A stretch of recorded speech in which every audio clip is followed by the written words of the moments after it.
नरसापूर प्रकरणातील आरोपीवर जलद गतीने कारवाई करा. शिवसेना नगरसेवकांची मुख्यमंत्र्यांकडे मागणी. ठाण्यात आज शिवसेना नगरसेवकांनी केले आंदोलन. भोर तालुक्यातील नरसापूर येथे घडलेल्या अत्यंत धक्कादायक आणि अमानवीय घटनेने संपूर्ण राज्यभर संतापाची लाट उसळली आहे. 4 वर्षाच्या चिमुरडीवर लैंगिक अत्याचार करून तिची हत्या केल्याच्या घटनेच्या ठाण्यात शिवसेनेच्या वतीने जोरदार निषेध व्यक्त करण्यात आला. या प्रकरणातील आरोपीला तात्काळ अटक करून कठोरात कठोर शिक्षा देण्याची मागणी आंदोलकांकडून करण्यात आली. ठाणे महापालिका मुख्यालयासमोर शिवसेनेच्या महिला आघाडीच्या वतीने तीव्र आंदोलन करण्यात आले. महापौर शर्मिला पिंपळकर व शिवसेना ठाणे जिल्हा महिला संघटक मीनाक्षी शिंदे यांच्या नेतृत्वाखाली झालेल्या या आंदोलनात शिवसेनेच्या सर्व नगरसेविका व शिवसेना महिला आघाडीचे पदाधिकारी मोठ्या संख्येने सहभागी होत्या. संतप्त महिलांनी या घटनेचा तीव्र शब्दात निषेध व्यक्त करत अशा विकृत प्रवृत्तींना समाजात स्थान नाही असे स्पष्ट मत मांडले. राज्याचे मुख्यमंत्री देवेंद्र फडणवीस आणि उपमुख्यमंत्री एकनाथ शिंदे यांच्याकडे या प्रकरणाचा जलद गतीने तपास करून आरोपींवर कठोर कारवाई करण्याची मागणी त्यांनी आंदोलनादरम्यान केली. तसे निवेदन मुख्यमंत्री व उपमुख्यमंत्र्यांना देणार असल्याचे स्पष्ट केले. यावेळी आंदोलकांनी आरोपीच्या पुतळ्याला जोडे मारून त्याचे दहन केले. ज्याप्रमाणे बदलापूर येथील प्रकरणात पीडित कुटुंबाला न्याय मिळाला, त्याचप्रमाणे नरसापूर प्रकरणातील पीडितांच्या कुटुंबियांना न्याय मिळवून द्यावा अशी संपूर्ण जनतेची मागणी असल्याचे महापौर शर्मिला पिंपळकर यांनी नमूद केले. शिवसेना ठाणे जिल्हा महिला आघाडी तसेच महिला संघटक मीनाक्षी शिंदे यांनीही पीडित कुटुंबाला न्याय मिळालाच पाहिजे अशी ठाम भूमिका व्यक्त केली.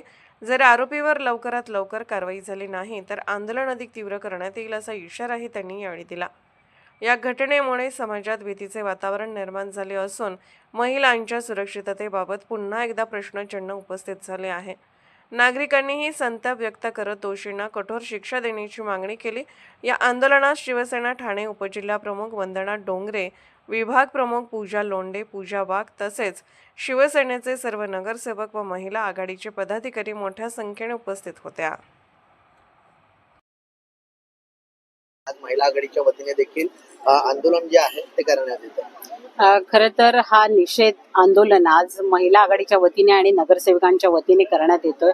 अत्यंत दुर्दैवी अशी घटना जी घडलेली आहे आणि त्याच्या निषेधार्थ आज आम्ही आंदोलन करण्यासाठी उतरलेलो आहे. ही जी विकृती आहे त्या विकृतीला कुठेतरी आपण वेळीच जर ठेचलं असतं तर अशा प्रकारच्या घटना मला असं वाटतं घडल्या नसत्या. समाजामध्ये अशा विकृती अजूनही आहेत आणि त्या वेळोवेळी आपल्याला जाणवत असतात. कायदा हा कठोर बनवलाय पण तो इम्प्लिमेंट होतो की नाही ह्याचा पण विचार करावा लागतोय आपल्याला. कायद्यामध्ये खूप उशिरा आपल्याला न्याय मिळतो पण ह्या अशा जर गोष्टी आपण लवकरात लवकर त्याचा न्याय देण्याचा जर प्रयत्न केला तर मला असं वाटतं की कोण पुढे असं करण्यासाठी धजावणार नाही. सगळे लोक म्हणजे घाबरतील ह्याच्या पुढे. तर नक्कीच मला असं वाटतं सरकारने ह्याच्यावरती योग्य ती पावलं उचलावी आणि लवकरात लवकर जरी सरकारने सांगितलं असेल फास्ट ट्रॅक कोर्टामध्ये ही केस चालू आहे, मला असं वाटतं केस चालवायची पण गरज नाही. ज्यावेळी त्या विकृतीला आपण अरेस्ट केली आणि त्याने जर कबुली जबाब दिला असेल तर ते वकिलांचं जज समोर बसून त्याचं स्टेटमेंट घेऊन लगेच ताबडतोब फाशीचा निकाल त्यांनी जाहीर केला पाहिजे होता. पण तरी पण आपली न्याय व्यवस्था अशी आहे की प्रत्येक गोष्टी कायद्याच्या चौकटीत राहून आपण करतो, म्हणून कदाचित सरकारला पण ह्या सगळ्या गोष्टीचं पालन करावं लागतं. या मुलीवर आघात होताना नुसतं कुटुंबावर आघात नाही झाला तर संपूर्ण समाजावर, संपूर्ण माणुसकीवर आघात झालेला आहे. कारण वयाची मर्यादा कुठेतरी ओलांडून अशा प्रकारे 3-4 वर्षाच्या मुलांवर पण अत्याचार होत आहेत. महिलांवर तर होत आहेतच पण 3-4 वर्षाच्या मुलांना देखील सोडत नाही. तर ह्या विकृतीला जर ह्याच्या पूर्वी पण त्या व्यक्तीवरती 2 केसेस होत्या, त्याच वेळी जर त्याला ठेचलं असतं तर मला असं वाटतं की ही विकृती त्याच वेळी थांबली असती आणि ती मुलगी जी आहे ती 4 वर्षाची आज आपल्यात असती. मॅडम नसरापूरमध्ये जी काही घटना घडलेली आहे या घटनेच्या निषेधार्थ आपण रस्त्यावर उतरलेल्याच आहात. मात्र उपमुख्यमंत्री एकनाथ शिंदेची काही ग्रामस्थांनी भेट घेतली होती. त्यावेळेस एकनाथ शिंदेने देखील आश्वासन दिलं होतं, गृहमंत्र्यांनी देखील आश्वासन दिलं होतं. गृहमंत्री देखील महायुतीचेच आहेत.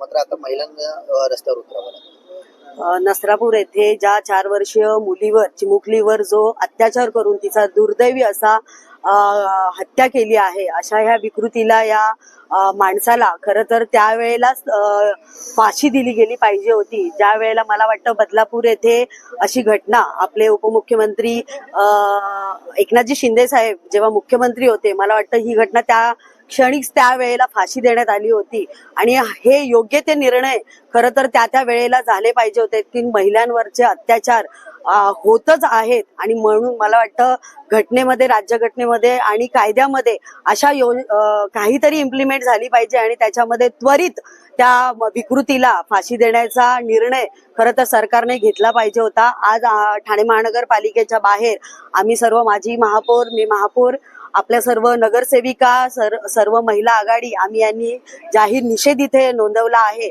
आणि सरकारला एवढीच विनंती करतो की योग्य तो न्याय त्या कुटुंबाला तुम्ही द्यावा.